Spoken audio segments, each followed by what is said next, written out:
26 نومبر کو آپ نے سب نے اسلام آباد پہنچنا ہے.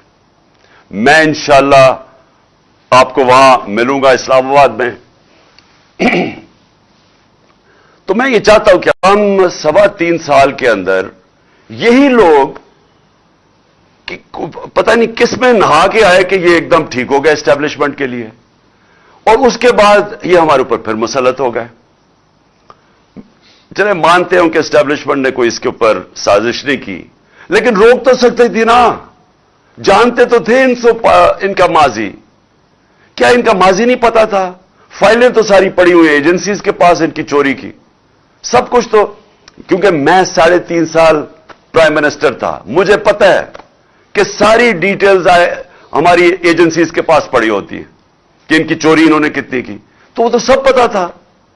تو وہ کیا چیز ہوئی کہ ان کو پھر ہمارے اوپر مسلط کر دیا؟ بیرونی سازش کامیاب ہو ہی نہیں سکتی جب تک اندر ان کی مدد نہ ہو.